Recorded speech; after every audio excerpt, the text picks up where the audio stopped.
Hello there everyone, it's Carol again from the Crafty Emporium. Let's get back to it.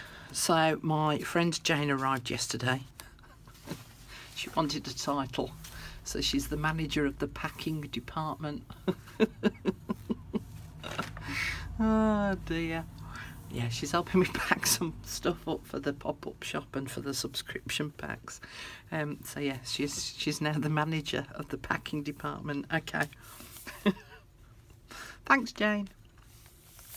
So yesterday I talked to you about printing onto the tracing paper or vellum to be able to make your own glassine bag, or you can print directly onto the glassine bags. I'm just going to move this out of the way for a moment.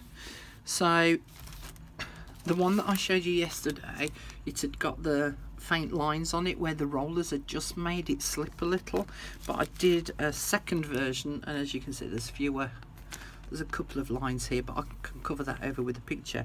And of course any other lines that are showing you can embellish to cover over those bits anyway. So that was printed onto the glassine bags. Now then, you can make your own glassine bags, and the reason why I'm telling you this is because I did a video yesterday showing you how to make the little glassine bag booklet, and there were a few people that were like, oh, where do I get that size glassine bags? Well, you can make your own. You don't have to buy them. I do have them in my pop-up shop that size, but you can actually make your own. And the products that you can use to make your own, well, first of all, you can make the booklet with a paper bag. You can make it with papers. Once you know how to make a bag, it's really easy to make it with your own decorative papers, of which I'm going to show you in a moment, but with the tracing paper. But if you want to make your own plain glassine bags, these are waxed, what they're called, waxed sandwich sheets. So I'm going to have those in the pop-up shop as well, and as you can see they've already got a crease down them, so that if you fold them in half you could actually, well, you could cut them in half that way and do a small glassine bag, or you can have them that way on and make a larger glassine bag. You could just use tracing paper, you can use vellum.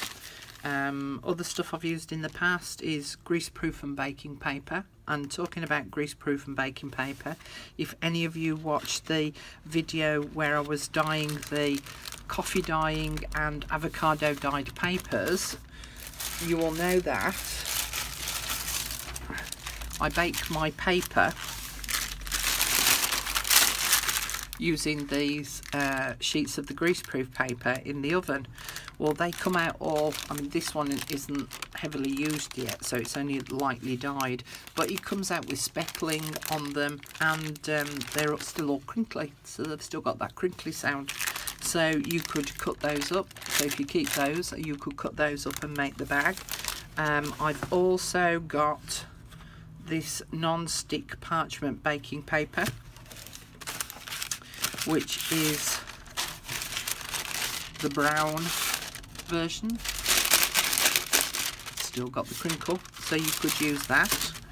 I think that's it on my pile. The things that you need to consider when you're using any of these materials though is the glue that you're going to use to be able to stick the bag together.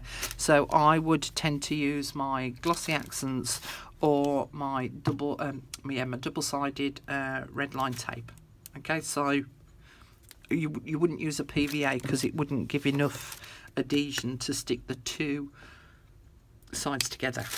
Okay, right, we'll put them to one side.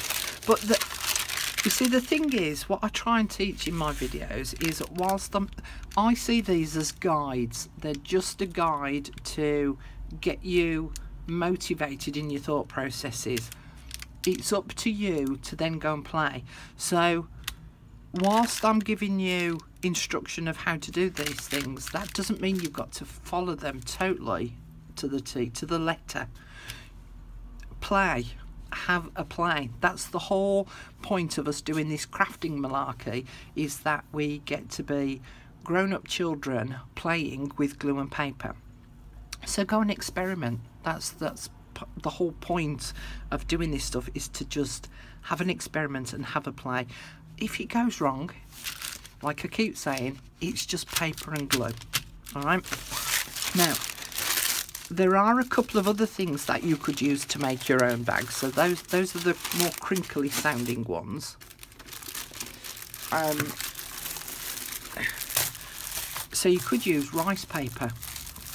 Obviously you don't get the same kind of crinkle, but you could use rice paper.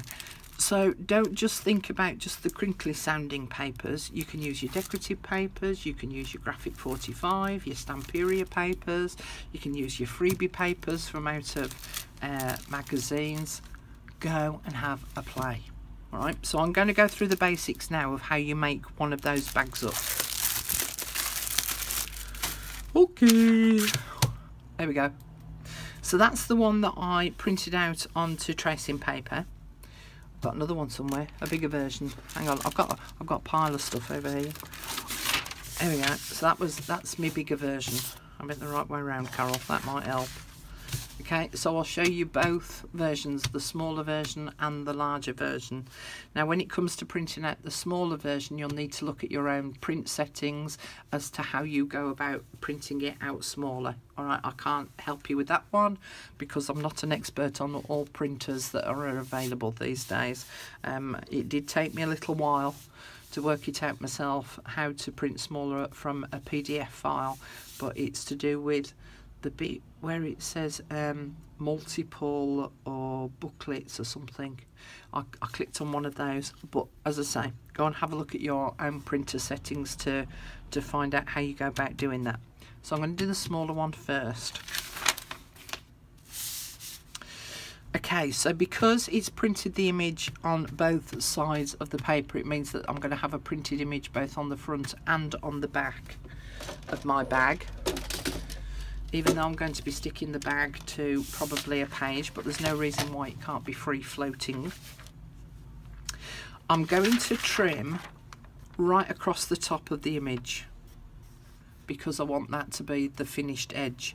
You could, however, leave this unprinted part and cut it with a pair of zigzag scissors or shaped scissors to give you that sort of bag edge if you so wish.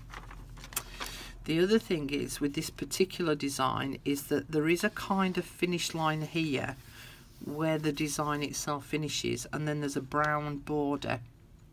I'm going to finish my bag with the brown border still in place, so I'm actually going to cut my paper here because, no I'm not,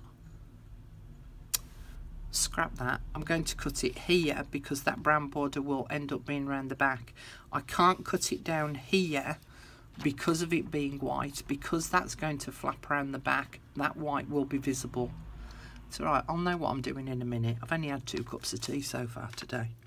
So I'm actually going to cut it on the brown line, but I'm leaving the white edge here and here, and you'll see why in a moment. That is, of course, if I know what it is that I'm actually doing this morning. So I want rid of that bottom bit.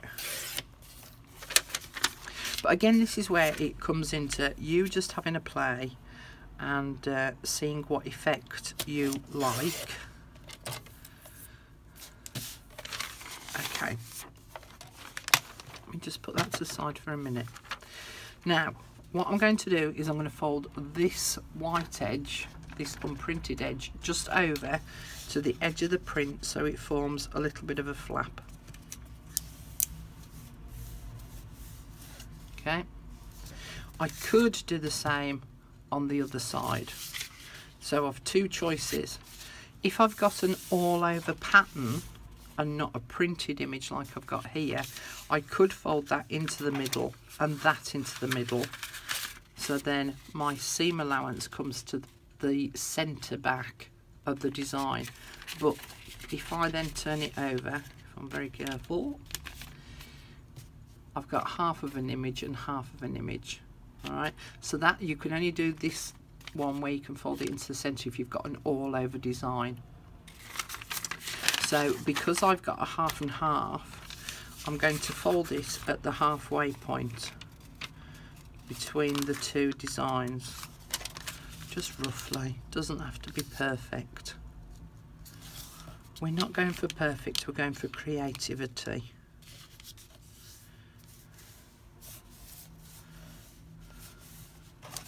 Okay, so I've now folded that to the halfway point and I've made sure it's lined up top and bottom. Now I've two choices with this white bit on this side. I can fold it under and then attach the two flaps together, or I can trim it off and make sure that this then adheres to the edge of the paper here. So if I fold that over, I can see that, hope you can get what I'm meaning here, this printed edge here overlaps onto that white bit, but it doesn't overlap to the very edge of the folded flap, so it means I will end up with a white edge. So I might need to readjust. Which way am I going to do it? I'm going to cut that bit off. I'm going to cut that bit off and I'm going to readjust my centre fold a bit, I think.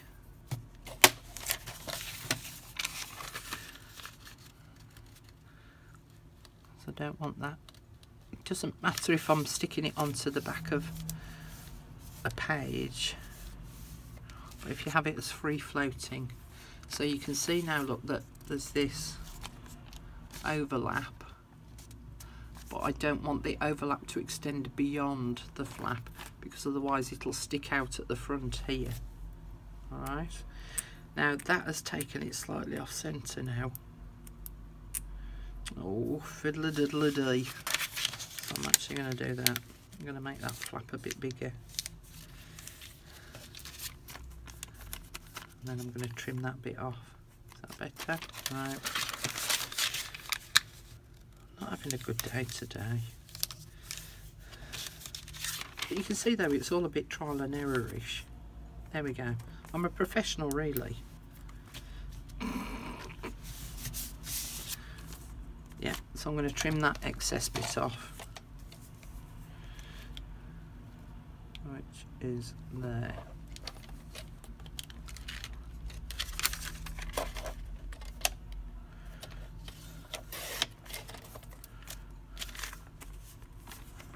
That's better. And then I'm going to trim off a little bit of this excess flap now because it's too big. See, there's no measurements involved. It's just about folding and seeing if you've got it fitting right.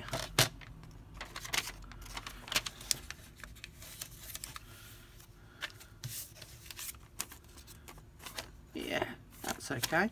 Alright, so I've got my little foldy and flappy bit here, and this edge, this cut edge, meets up with the edge of this flappy bit.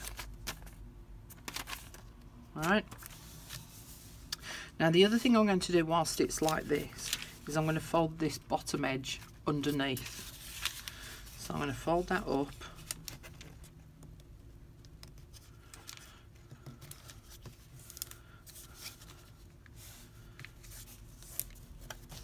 So I've got that folded bit there at the bottom. Alright. And then I'm going to open it all up.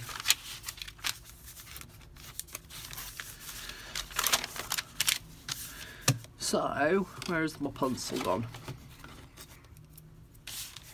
This part here, this is the front of my bag. This part here is what's going to fold round the back.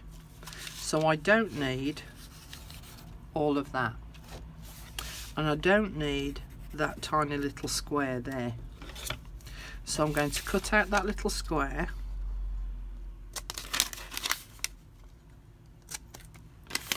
And I'm going to cut off that little fold up bit on what will be the back part of the bag. So it now looks like that. Now what I'm also going to do is I'm going to taper each of those flaps at each end.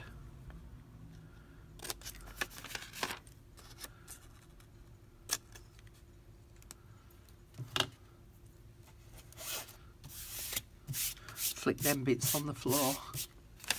My imaginary cleaner can get them. Right, so I now end up with that.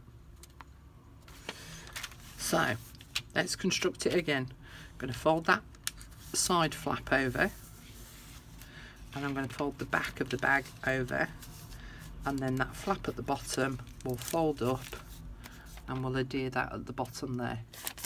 So then you've got your own printed bag. So let's stick it down. Now I'm going to use the glossy accents. It does take time for the glossy accents to dry. But I don't like double-sided tape. It's not my friend, and I don't like it if it's not my friend. Now you want to mind that you don't put too much on, because you don't want that glue seeping out into the bag bit. And then I'll put glue on that bottom flap and fold that up.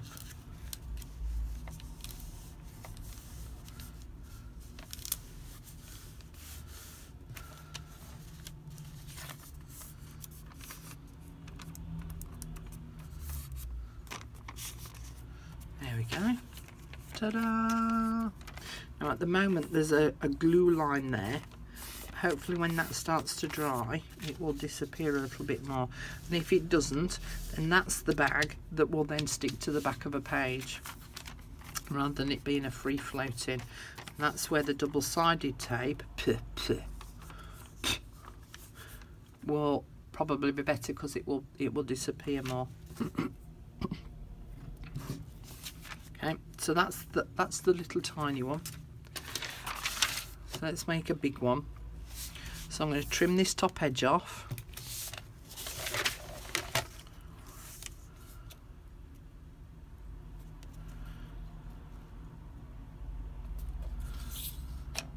And I'm going to pull it towards me rather than push. Sometimes pushing the blade makes the paper snag. I am also going to cut off this white edge here. So let me spin it round.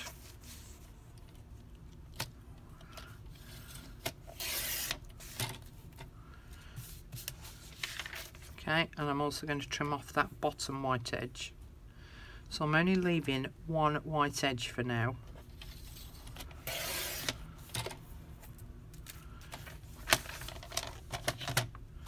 Okay, so I'm going to fold that over to give me my flap.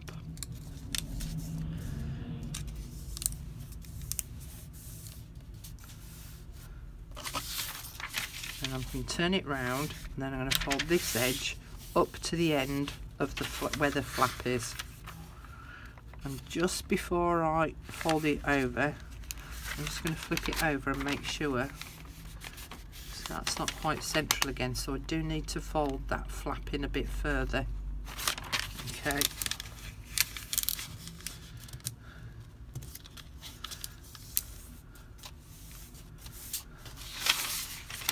Turn it round again, fold that over, check it again. Yes, we're happy with that. So that can now fold over there.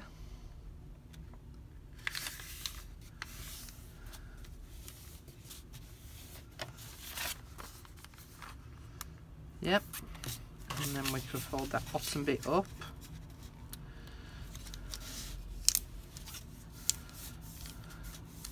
And then I'm going to open it all back out again.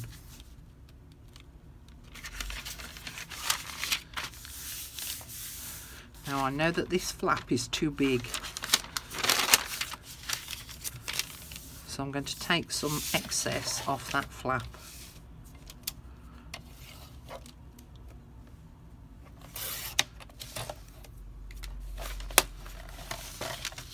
I also know that I don't need that little square, and this is the back of the bag, so I don't need all of that. So I'm going to cut those bits off, and then I'm going to taper those flaps.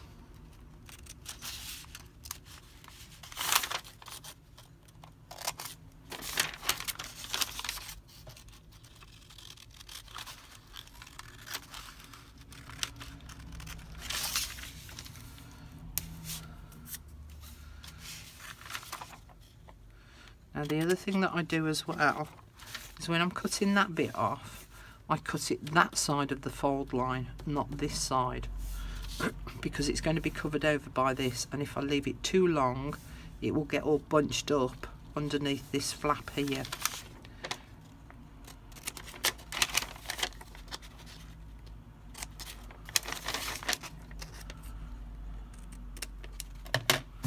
Cleaner. Okay, so we're going to fold the side flap in first and put some glue or tape on that side flap.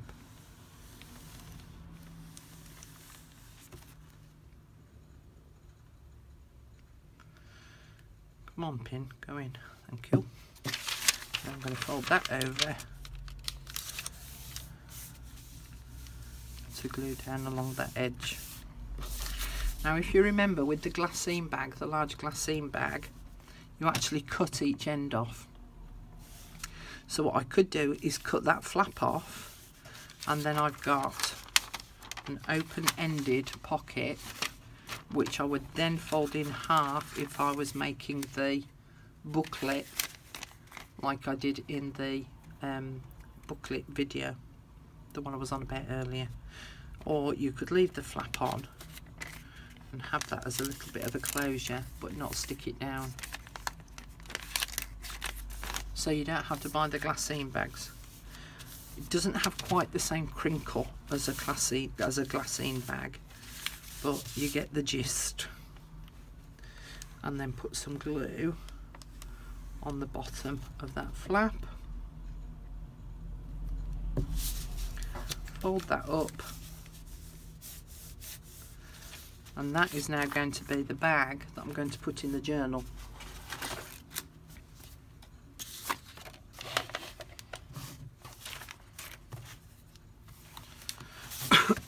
Wrong way around, Carol.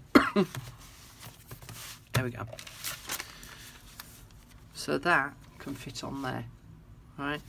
I'm probably going to make another one and make it smaller, because I think that that's a bit too big to sit on that page, because it covers over all of that. And that one, well, mind you, that's quite cute. Actually, I might put that down in the corner.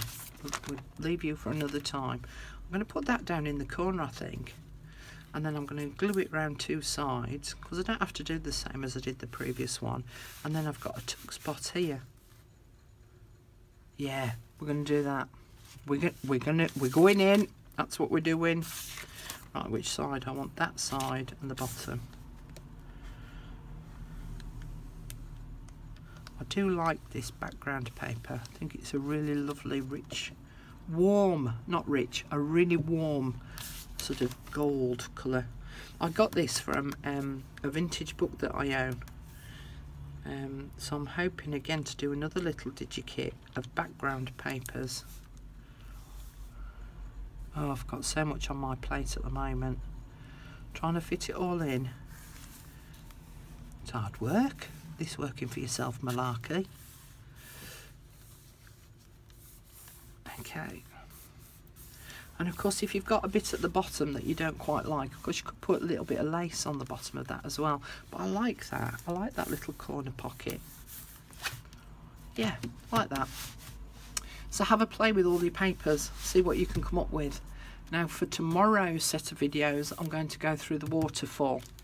And what I've done here already is I've printed off the page, but smaller. So they're now A5 size. And you need 1, 2, 3, 4 of those images, right? Because we're going to cut those up and make them part of the waterfall on this page. All right, so go and have a play with all your papers. Go and raid your kitchen for all your wax papers, your greaseproof papers, your rice paper, whatever. Have a play and see what type of little bag you can come up with. But they're not difficult, are they? Have a play, and I'll see you all again tomorrow. Bye.